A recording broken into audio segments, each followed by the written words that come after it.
The Innocence of Father Brown by G.K. Chesterton. The Flying Stars.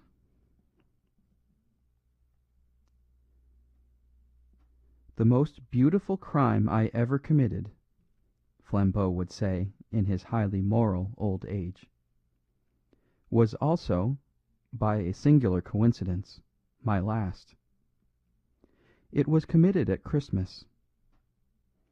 As an artist, I had always attempted to provide crimes suitable to the special season or landscapes in which I found myself, choosing this or that terrace or garden for a catastrophe, as if for a statuary group.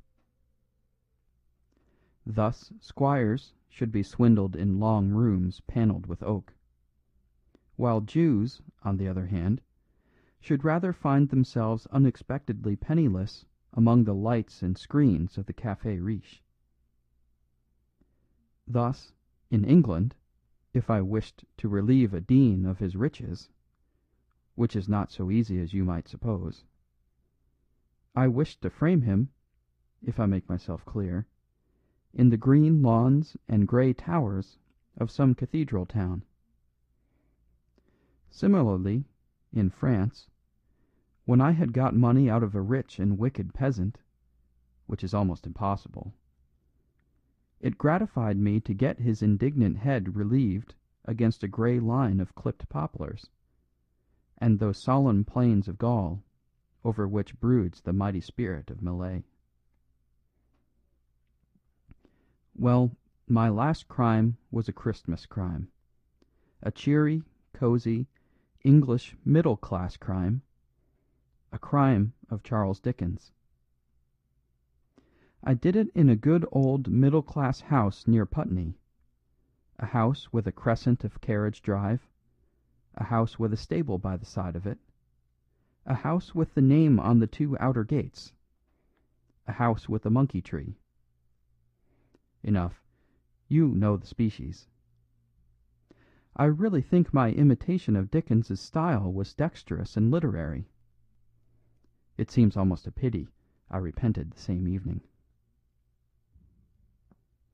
Flambeau would then proceed to tell the story from the inside, and even from the inside it was odd. Seen from the outside, it was perfectly incomprehensible, and it is from the outside that the stranger must study it. From this standpoint, the drama may be said to have begun when the front doors of the house with the stable opened on the garden with the monkey tree, and a young girl came out with bread to feed the birds on the afternoon of Boxing Day. She had a pretty face, with brave brown eyes, but her figure was beyond conjecture, for she was so wrapped up in brown furs that it was hard to say which was hair and which was fur. But for the attractive face, she might have been a small toddling bear.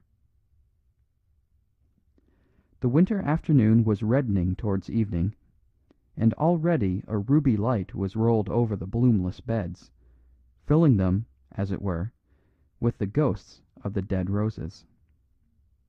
On one side of the house stood the stable; on the other an alley or cloister of laurels led to the larger garden behind. The young lady, having scattered bread for the birds, for the fourth or fifth time that day, because the dog ate it, passed unobtrusively down the lane of laurels and into a glittering plantation of evergreens behind.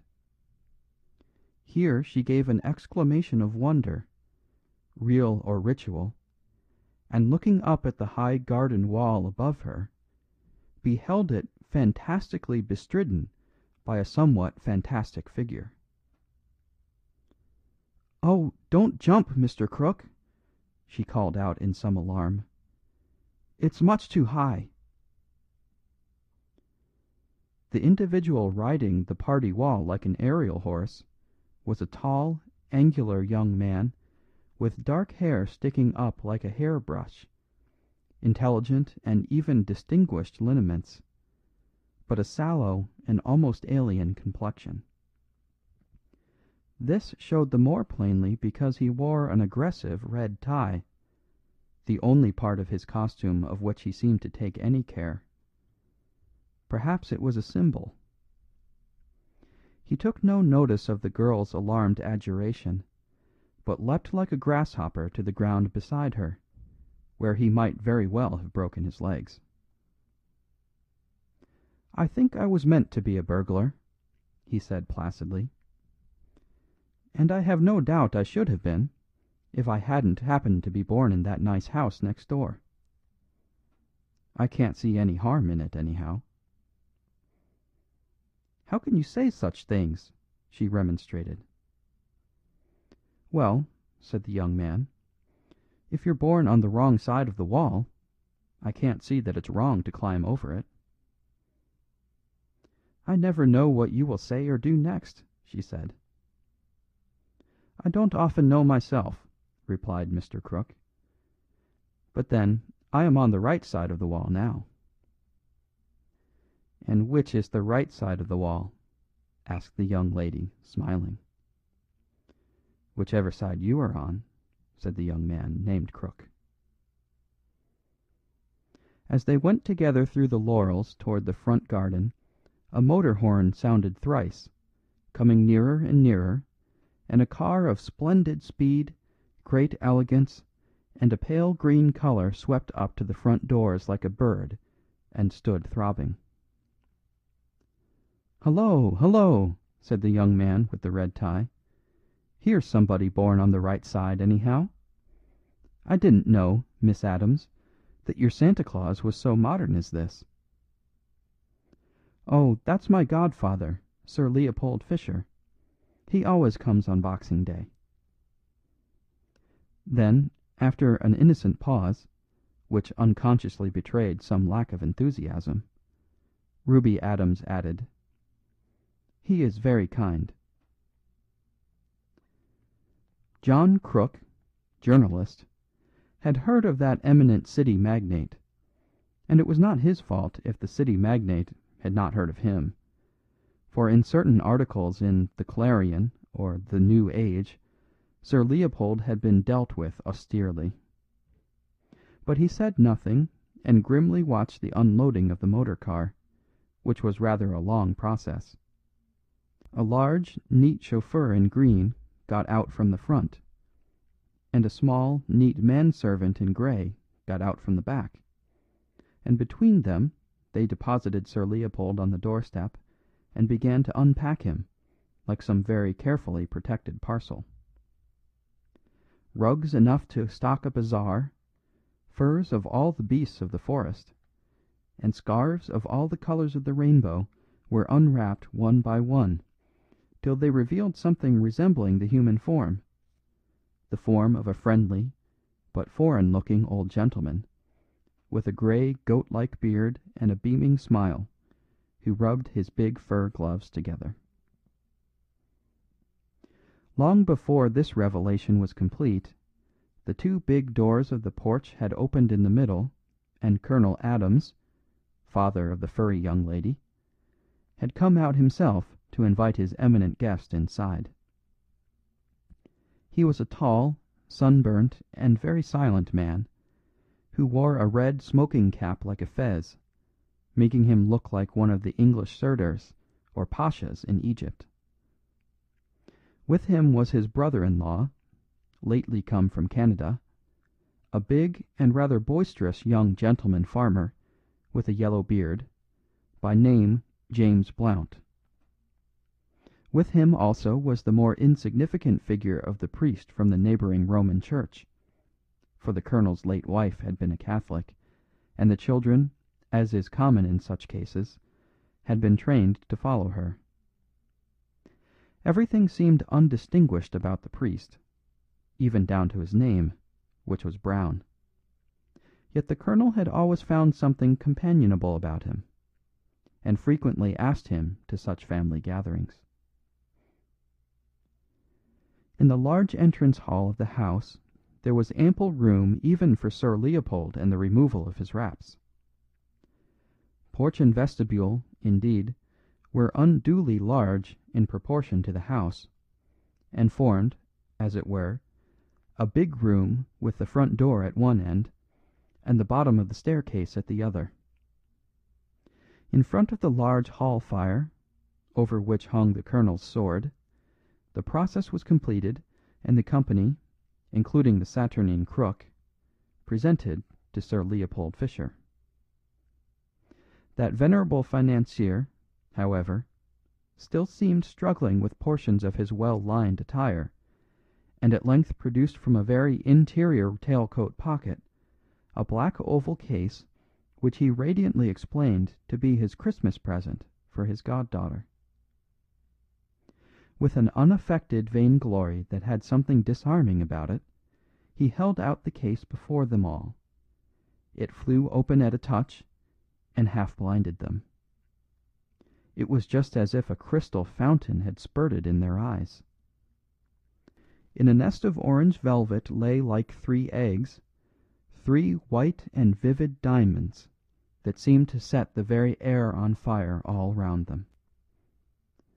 Fisher stood beaming benevolently and drinking deep of the astonishment and ecstasy of the girl, the grim admiration and gruff thanks of the colonel, the wonder of the whole group.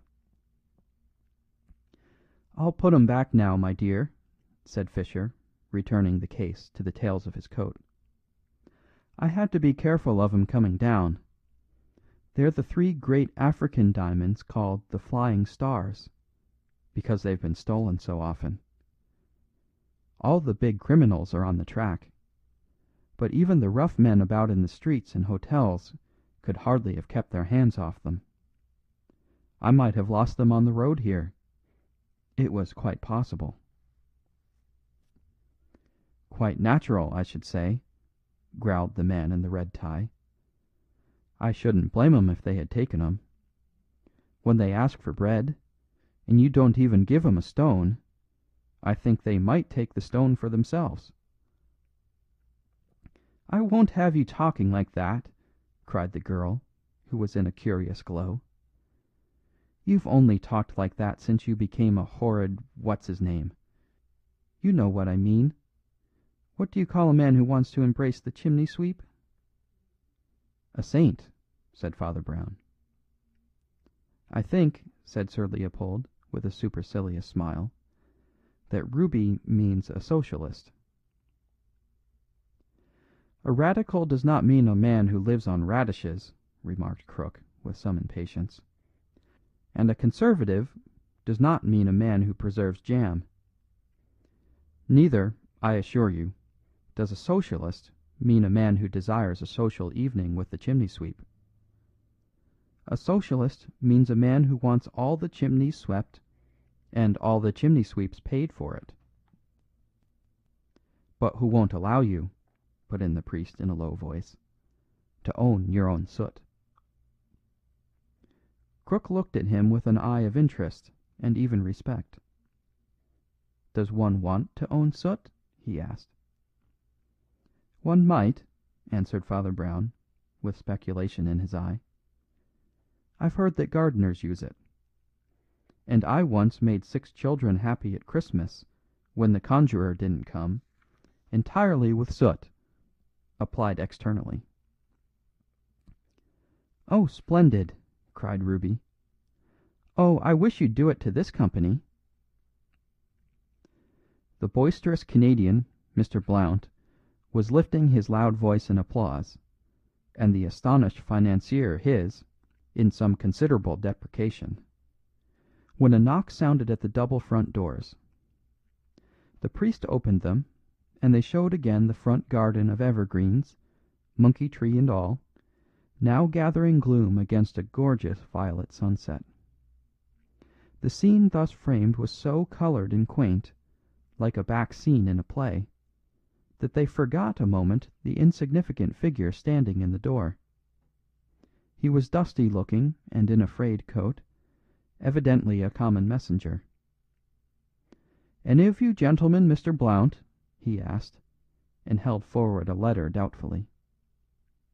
Mr. Blount started, and stopped in his shout of assent. Ripping up the envelope with evident astonishment, he read it. His face clouded a little, and then cleared, and he turned to his brother-in-law and host. "I'm sick at being such a nuisance, Colonel," he said, with the cheery colonial conventions. "But would it upset you if an old acquaintance called on me here tonight on business? In point of fact, it's Florian, that famous French acrobat and comic actor. I knew him years ago out west. He was a French Canadian by birth. And he seems to have business for me, though I hardly guess what."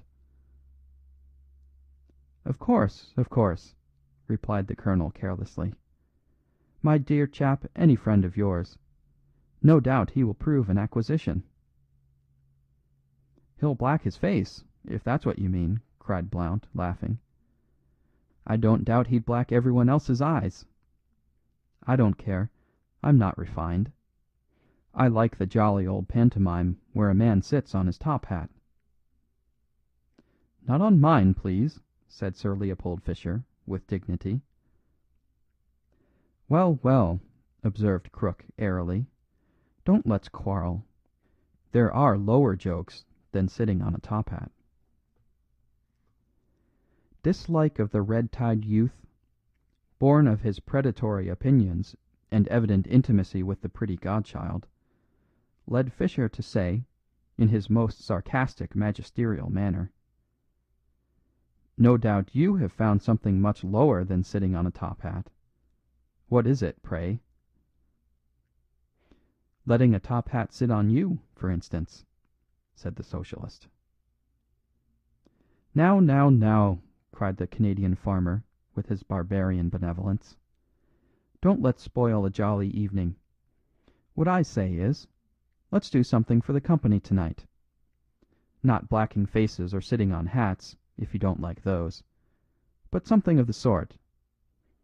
Why couldn't we have a proper old English pantomime? Clown, Columbine, and so on. I saw one when I left England at 12 years old, and it's blazed in my brain like a bonfire ever since. I came back to the old country only last year, and I find the thing's extinct. Nothing but a lot of snivelling fairy plays. I want a hot poker and a policeman made into sausages, and they give me princesses moralizing by moonlight, bluebirds, or something. Bluebeard's more in my line, and him I like best when he turned into the pantaloon." "I'm all for making a policeman into sausages," said John Crook. "It's a better definition of socialism than some recently given. But surely the get-up would be too big a business." "Not a scrap," cried Blount, quite carried away. "A harlequinade's the quickest thing we can do, for two reasons. First, one can gag to any degree, and, second, all the objects are household things, tables and towel horses and washing baskets and things like that." "That's true," admitted Crook, nodding eagerly and walking about. "But I'm afraid I can't have my policeman's uniform. Haven't killed a policeman lately." Blount frowned thoughtfully a space, and then smote his thigh. "Yes, we can," he cried. "I've got Florian's address here, and he knows every costumier in London. I'll phone him to bring a police dress when he comes." And he went bounding away to the telephone. "Oh, it's glorious, godfather," cried Ruby, almost dancing. "I'll be Columbine, and you shall be Pantaloon." The millionaire held himself stiff, with a sort of heathen solemnity. "I think, my dear," he said, "you must get someone else for Pantaloon." "I will be Pantaloon, if you like," said Colonel Adams, taking his cigar out of his mouth, and speaking for the first and last time. "You ought to have a statue," cried the Canadian, as he came back radiant from the telephone. "There, we are all fitted. Mr. Crook shall be clown. He's a journalist and knows all the oldest jokes. I can be harlequin. That only wants long legs and jumping about. My friend Florian phones he's bringing the police costume. He's changing on the way.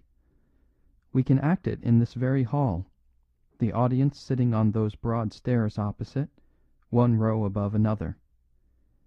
These front doors can be the back scene, either open or shut. Shut, you see an English interior. Open, a moonlit garden. It all goes by magic." And snatching a chance piece of billiard chalk from his pocket, he ran it across the hall floor, halfway between the front door and the staircase, to mark the line of the footlights. How even such a banquet of bosh was got ready in the time remained a riddle. But they went at it with that mixture of recklessness and industry that lives when youth is in a house, and youth was in that house that night, though not all may have isolated the two faces and hearts from which it flamed. As always happens, the invention grew wilder and wilder through the very tameness of the bourgeois conventions from which it had to create. The Columbine looked charming in an outstanding skirt that strangely resembled the large lampshade in the drawing room. The clown and pantaloon made themselves white with flour from the cook, and red with rouge from some other domestic, who remained, like all true Christian benefactors, anonymous. The harlequin, already clad in silver paper out of cigar boxes, was with difficulty prevented from smashing the old Victorian lustre chandeliers that he might cover himself with resplendent crystals. In fact, he would certainly have done so, had not Ruby unearthed some old pantomime paste jewels she had worn at a fancy dress party as the Queen of Diamonds. Indeed, her uncle, James Blount, was getting almost out of hand in his excitement. He was like a schoolboy. He put a paper donkey's head unexpectedly on Father Brown, who bore it patiently, and even found some private manner of moving his ears. He even essayed to put the paper donkey's tail to the coat-tails of Sir Leopold Fisher. This, however, was frowned down. "Uncle is too absurd," cried Ruby to Crook, round whose shoulders she had seriously placed a string of sausages. "Why is he so wild?" "He is harlequin to your Columbine," said Crook. "I am only the clown who makes the old jokes." "I wish you were the harlequin," she said, and left the string of sausages swinging. Father Brown, though he knew every detail done behind the scenes, and had even evoked applause by his transformation of a pillow into a pantomime baby, went round to the front and sat among the audience with all the solemn expectation of a child at his first matinee. The spectators were few: relations, one or two local friends, and servants. Sir Leopold sat in the front seat, his full and still fur-collared figure largely obscuring the view of the little cleric behind him. But it has never been settled by artistic authorities whether the cleric lost much. The pantomime was utterly chaotic, yet not contemptible. There ran through it a rage of improvisation which came chiefly from Crook the clown. Commonly he was a clever man, and he was inspired tonight with a wild omniscience, a folly wiser than the world, that which comes to a young man who has seen for an instant a particular expression on a particular face. He was supposed to be the clown, but he really was almost everything else: the author, so far as there was an author, the prompter, the scene painter, the scene shifter, and, above all, the orchestra. At abrupt intervals in the outrageous performance, he would hurl himself in full costume at the piano and bang out some popular music equally absurd and appropriate. The climax of this, as of all else, was the moment when the two front doors at the back of the scene flew open, showing the lovely moonlit garden, but showing more prominently the famous professional guest, the great Florian, dressed up as a policeman. The clown at the piano played the constabulary chorus in the Pirates of Penzance, but it was drowned in the deafening applause, for every gesture of the great comic actor was an admirable though restrained version of the carriage and manner of the police. The harlequin leapt upon him and hit him over the helmet.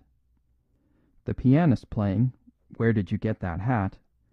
he faced about in admirably simulated astonishment, and then the leaping harlequin hit him again, the pianist suggesting a few bars of "Then We Had Another One."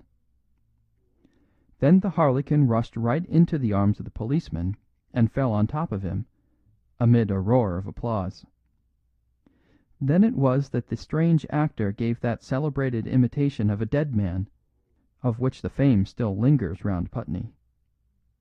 It was almost impossible to believe that a living person could appear so limp. The athletic harlequin swung him about like a sack, or twisted or tossed him like an Indian club, all the time to the most maddeningly ludicrous tunes from the piano. When the harlequin heaved the comic constable heavily off the floor, the clown played "I Arise from Dreams of Thee." When he shuffled him across his back, "With my bundle on my shoulder," and when the harlequin finally let fall the policeman with a most convincing thud, the lunatic at the instrument struck into a jingling measure with some words which are still believed to have been, "I sent a letter to my love, and on the way I dropped it." At about this limit of mental anarchy Father Brown's view was obscured altogether, for the city magnate in front of him rose to his full height and thrust his hands savagely into all his pockets. Then he sat down nervously, still fumbling, and then stood up again. For an instant it seemed seriously likely that he would stride across the footlights. Then he turned a glare at the clown playing the piano, and then he burst in silence out of the room. The priest had only watched for a few more minutes the absurd but not inelegant dance of the amateur harlequin over his splendidly unconscious foe. With real though rude art, the harlequin danced slowly backwards out of the door into the garden, which was full of moonlight and stillness. The vamped dress of silver paper and paste, which had been too glaring in the footlights, looked more and more magical and silvery as it danced away under a brilliant moon. The audience was closing in with a cataract of applause, when Brown felt his arm abruptly touched, and he was asked in a whisper to come into the colonel's study. He followed his summoner with increasing doubt, which was not dispelled by a solemn comicality in the scene of the study. There sat Colonel Adams, still unaffectedly dressed as a pantaloon, with the knobbed whalebone nodding above his brow, but with his poor old eyes sad enough to have sobered a Saturnalia. Sir Leopold Fischer was leaning against the mantelpiece and heaving with all the importance of panic. "This is a very painful matter, Father Brown," said Adams. "The truth is, those diamonds we all saw this afternoon seem to have vanished from my friend's tailcoat pocket. And as you—" "As I," supplemented Father Brown, with a broad grin, "was sitting just behind him." "Nothing of the sort shall be suggested," said Colonel Adams, with a firm look at Fischer, which rather implied that some such thing had been suggested. "I only ask you to give me the assistance that any gentleman might give."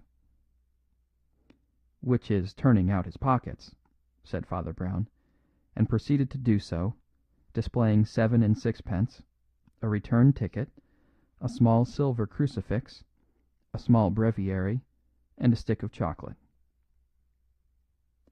The colonel looked at him long, and then said, "Do you know, I should like to see the inside of your head more than the inside of your pockets. My daughter is one of your people, I know. Well, she has lately," and he stopped. "She has lately," cried out old Fischer, "opened her father's house to a cutthroat Socialist, who says openly he would steal anything from a richer man. This is the end of it. Here is the richer man, and none the richer." "If you want the inside of my head you can have it," said Brown rather wearily. "What it's worth you can say afterwards. But the first thing I find in that disused pocket is this: that men who mean to steal diamonds don't talk Socialism. They are more likely," he added demurely, "to denounce it." Both the others shifted sharply, and the priest went on. "You see, we know these people, more or less. That Socialist would no more steal a diamond than a pyramid. We ought to look at once to the one man we don't know. The fellow acting the policeman, Florian. Where is he exactly at this minute, I wonder?" The pantaloon sprang erect and strode out of the room. An interlude ensued, during which the millionaire stared at the priest, and the priest at his breviary. Then the pantaloon returned and said, with staccato gravity, "The policeman is still lying on the stage. The curtain has gone up and down 6 times. He is still lying there."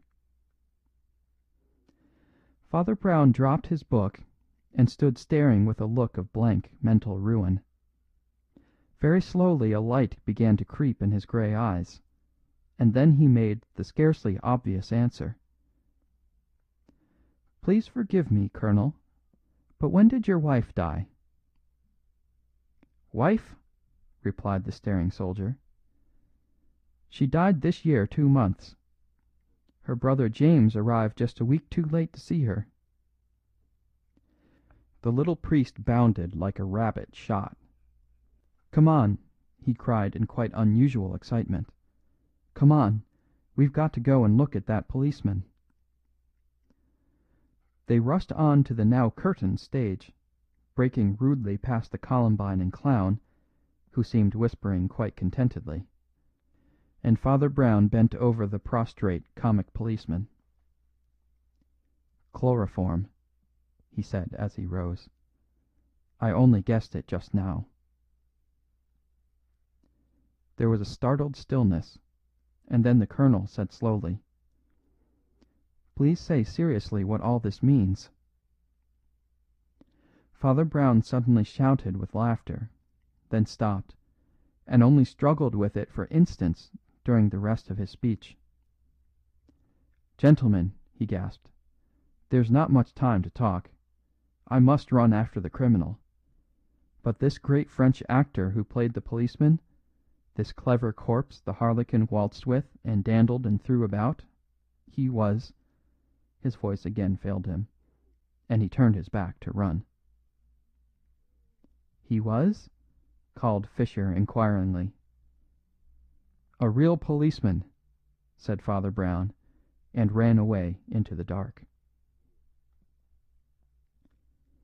There were hollows and bowers at the extreme end of that leafy garden, in which the laurels and other immortal shrubs showed against sapphire sky and silver moon, even in that midwinter, warm colours as of the south. The green gaiety of the waving laurels, the rich purple indigo of the night, the moon like a monstrous crystal, make an almost irresponsible romantic picture. And among the top branches of the garden trees a strange figure is climbing, who looks not so much romantic as impossible. He sparkles from head to heel, as if clad in 10,000,000 moons. The real moon catches him at every movement and sets a new inch of him on fire. But he swings, flashing and successful, from the short tree in this garden to the tall rambling tree in the other, and only stops there because a shade has slid under the smaller tree and has unmistakably called up to him.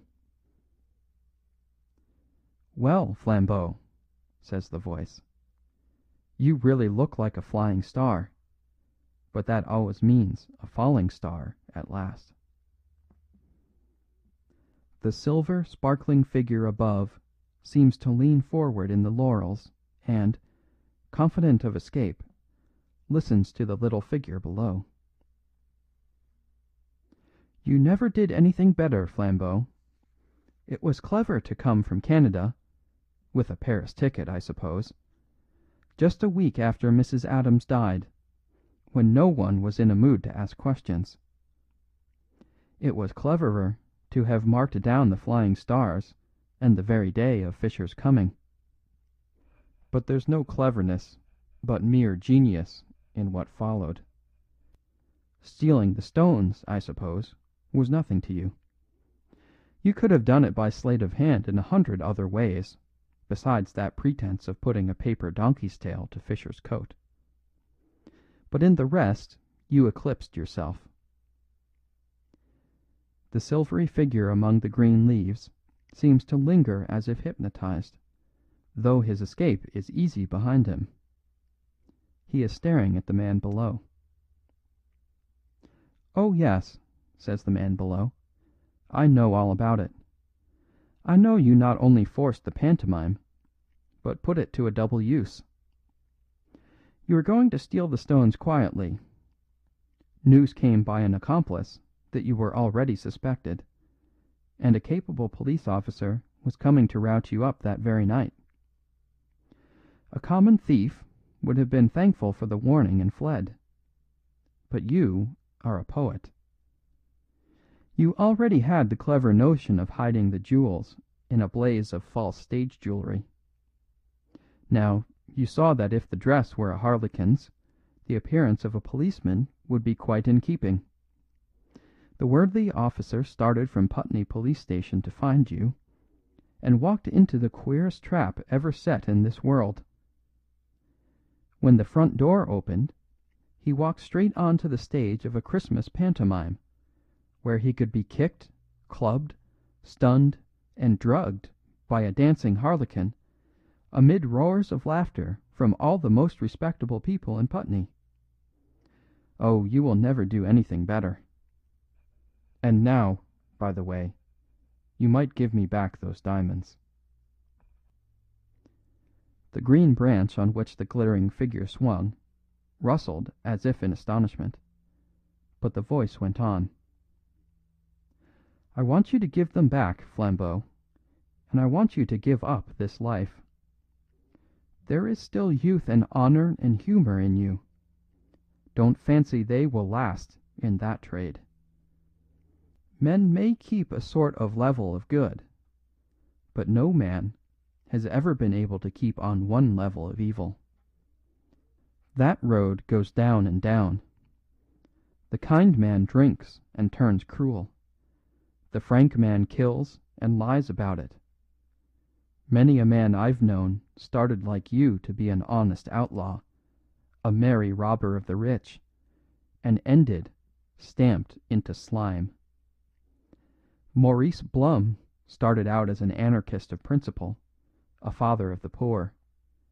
He ended a greasy spy and talebearer that both sides used and despised.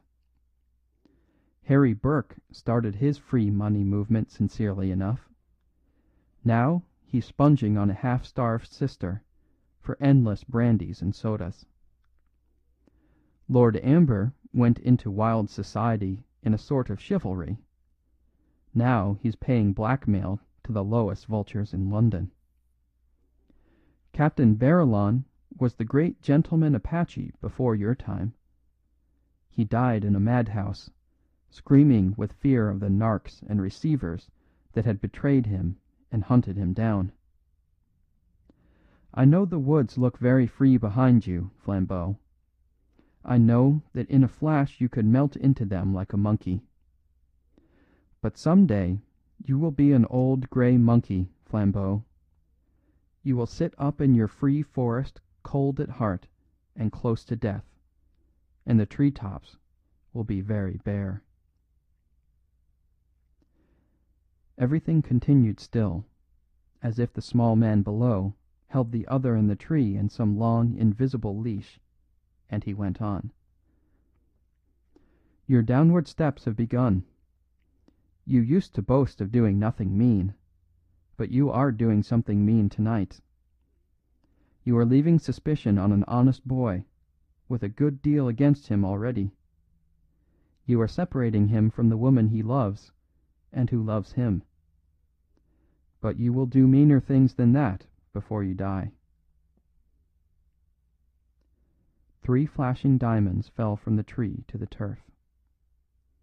The small man stooped to pick them up, and when he looked up again, the green cage of the tree was emptied of its silver bird. The restoration of the gems, accidentally picked up by Father Brown, of all people, ended the evening in uproarious triumph, and Sir Leopold, in his height of good humour, even told the priest that though he himself had broader views, he could respect those whose creed required them to be cloistered and ignorant of this world. End of The Flying Stars.